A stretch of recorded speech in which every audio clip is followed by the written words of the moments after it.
నేటి నుంచి పార్లమెంట్ మలివిడత సమావేశాలు ప్రారంభం కానున్నాయి. మణిపూర్లో మళ్లీ మొదలైన ఆందోళనలపై కేంద్రాన్ని నిలదీయాలని విపక్షాలు సిద్ధమవుతున్నాయి.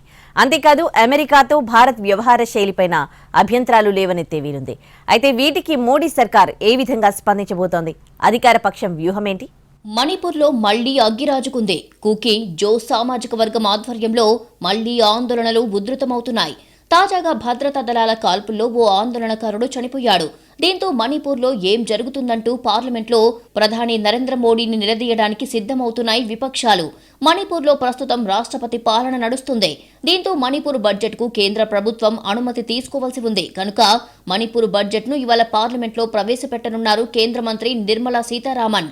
ప్రభుత్వ లక్ష్యాల విషయానికి వస్తే సాధ్యమైనంత త్వరలో వక్ఫ్ అమెండ్మెంట్ బిల్లును ఆమోదింపజేయాలని పట్టుదలగా ఉంది మోడీ ప్రభుత్వం.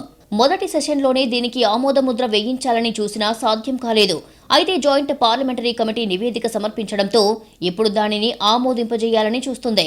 వక్ఫ్ బిల్లు ఆమోదంతో ముస్లింలకు సంబంధించిన అనేక సమస్యలకు పరిష్కారం లభిస్తుందంటుంది ప్రభుత్వం.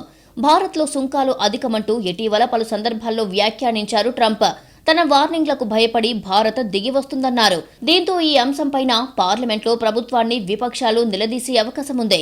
ఈ పార్లమెంటు బడ్జెట్ సెషన్ 2 విడతల్లో జరుగుతుంది. జనవరి 31న ప్రారంభమైన తొలి విడత సమావేశాలు ఫిబ్రవరి 13 వరకు కొనసాగాయి. ఇక ఇవాల్టి నుంచి ప్రారంభం కానున్న మలి విడత సమావేశాలు 18 రోజుల పాటు కొనసాగుతాయి. ఏప్రిల్ 4 వరకు బడ్జెట్ సెషన్ కొనసాగుతుంది.